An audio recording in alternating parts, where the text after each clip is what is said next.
கற்றது வரலாறு நேயர்களுக்கு எனது அன்பு வணக்கம். இன்றைக்கி நம்ம பார்க்க போகிறது ஒரு மர்மமான தேடல். உலகத்தில் இலுமினாட்டி, ஃப்ரீ மேசன்ஸ் பற்றி நிறைய பேசுகிறோம். ஆனால் இவங்களுக்கெல்லாம் முன்னோடியாக 2000 வருஷத்துக்கு முன்னாடியே நம்ம இந்திய மண்ணில் ஒரு ரகசிய குழு உருவானது உங்களுக்கு தெரியுமா? பேரரசர் அசோகர் கலிங்க போருக்கு பிறகு அமைதிக்கு மாறினவர்னு நமக்கு எல்லாருக்கும் தெரியும். ஆனால் அந்த அமைதிக்கு பின்னாடி அவர் ஒரு மாபெரும் ரகசியத்தை பாதுகாத்தார். அதுதான் த அன்னோன் 9 மென். மனித இனம் அழியக்கூடிய ஆபத்தான 9 ரகசிய அறிவியல்களை பாதுகாக்க அவர் தேர்ந்தெடுத்த அந்த 9 பேர் யார்? அவங்க கிட்ட இருந்த அந்த 9 புத்தகங்களில் என்ன இருந்தது? இப்போ அவங்க எங்கே இருக்காங்க? வாங்க விரிவாக பார்ப்போம். கிமு 261 கலிங்க போர் முடியுது. தயாநதி இரத்தத்தால் சிவப்பாக மாறுது. அசோகர் போர்க்களத்தை பார்க்குறாரு. அவருக்கு ஒரு பயம் வருது. ஆயுதங்களால் வர்ற அழிவை விட அறிவியலால் வர்ற அழிவு ரொம்ப பெருசுன்னு அவர் உணர்றாரு. மனித அறிவு வளர்ந்துக்கிட்டே போனால் ஒரு கட்டத்தில் மனிதனே தன்னை அழிச்சிக்கக்கூடிய ஆயுதங்களை கண்டுபிடிப்பான். அப்படிப்பட்ட ஆபத்தான கண்டுபிடிப்புகள் தவறான கைகளுக்கு போகக்கூடாதுன்னு அவர் ஒரு முடிவுக்கு வராரு. அதனால தான் இந்தியாவோட மிகச்சிறந்த 9 மேதைகளை ரகசியமாக கூப்பிட்டு ஒரு குழுவை உருவாக்குறாரு. அந்த 9 பேர்கிட்டையும் 9 புத்தகங்கள் கொடுக்கப்பட்டுச்சு. அது என்னென்ன தெரியுமா? முதல் புத்தகம் போர் தந்திரங்கள் மற்றும் உளவியல் பற்றினது. அந்த புத்தகத்தில் ஒரு நாட்டின் மக்கள் தொகையை ஆயுதம் இல்லாமலேயே ஒருவருக்கொருவர் மோதவிட்டு எப்படி அழிப்பதுனோ, ஒலிகளை பயன்படுத்தி மக்களின் மூளையில் இருக்கும் பயம் மற்றும் கோபத்தை தூண்டுவது எப்படினோ, பொய் செய்திகளை உண்மையாக நம்ப வைப்பதன் மூலமாக ஒரு பேரரசை எப்படி வீழ்த்துவதுனோ முதல் புத்தகத்தில் இருந்துச்சு. 2வது புத்தகம் உயிரியல் மற்றும் உடற்கூறியல். உடலில் இருக்கும் மர்ம புள்ளிகளை அழுத்துவதன் மூலமாக ஒருவரை தொடாமலேயே இதய துடிப்பை நிறுத்துவது எப்படினோ, நரம்பு மண்டலத்தை மட்டும் பாதிக்கும் வாயுக்களை இயற்கை மூலிகைகளில் இருந்து தயாரிக்கும் முறை, ஒரு மனிதனின் தூக்கத்தை கட்டுப்படுத்துவதன் மூலமாக அவனை பைத்தியமாக்கும் ரகசியங்களும் உயிரியல் மற்றும் உடற்கூறியல் புத்தகத்தில் இருந்திருக்கு. 3வது நுண்ணுயிரியல். குடிநீரில் கலந்தால் ஒரு நகரத்தையே சில மணி நேரங்களில் உறங்க வைக்கும் பாக்டீரியாக்கள், ஒரு குறிப்பிட்ட இனத்தை அல்லது மரபணுவை மட்டும் தாக்கும் வைரஸ்கள் பற்றிய குறிப்புகள், கங்கை நதி நீர் கெட்டு போகாமல் இருப்பதற்கு பின்னணியில் இருக்கும் இரகசிய கிருமிநாசினிகள் பற்றிய ஆய்வுகள் நுண்ணுயிரியல் புத்தகத்தில் இருந்திருக்கு. 4வதா உலோகவியல்.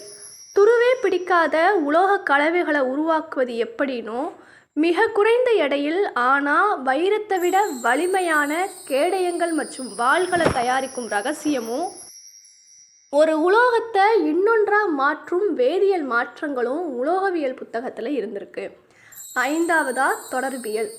பூமியில் இருந்து கொண்டே நட்சத்திரங்களுக்கு தகவல்களை அனுப்பும் சிக்னல் முறைகளை பற்றியும், விலங்குகளின் மொழியை புரிந்து கொண்டு பறவைகளை உளவு பார்க்க பயன்படுத்தும் வித்தைகளும், மன அலைகளை மூலம் வார்த்தைகள் இல்லாமலேயே தகவல்களை பரிமாறும் பயிற்சியும் 5வது புத்தகத்தில் இருந்திருக்கு.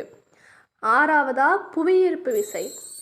லஹிமா, அதாவது உடலின் எடையை பூஜ்ஜியமாக்கி காற்றில் மிதக்க வைக்கும் கலை, பாதரசத்தை எரிபொருளாக பயன்படுத்தி பறக்கும் இயந்திரங்களை இயக்கும் நுட்பம், புவியீர்ப்பு விசையை சமன் செய்து மிகப்பெரிய கற்களை மலையின் உச்சிக்கு எளிய முறையில் கொண்டு செல்லும் கட்டுமான ரகசியங்களும் புவியீர்ப்பு விசை புத்தகத்தில் இருந்திருக்கு.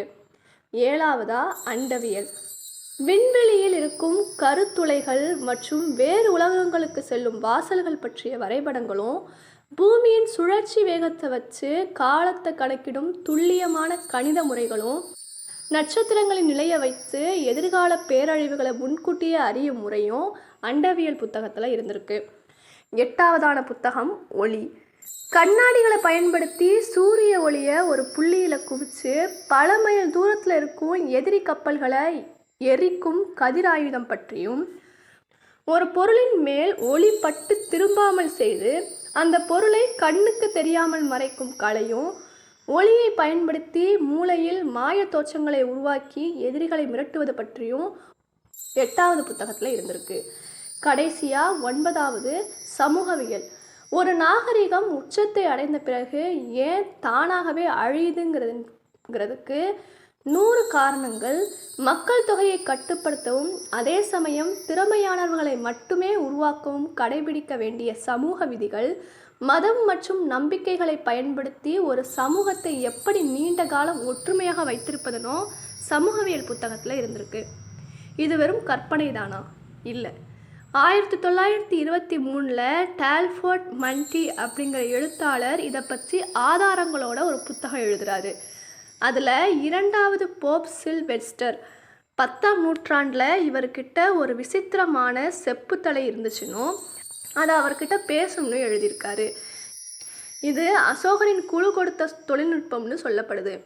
இந்தியாவின் இரும்பு தூண், டெல்லியில் இருக்கிற இரும்பு தூண் 1600 வருஷமாக துருப்பிடிக்காமல் இருக்கிற ரகசியம் இந்த உலோகவியல் புத்தகத்திலிருந்து வந்ததுன்னு பல வரலாற்று ஆய்வாளர்கள் நம்புகிறாங்க.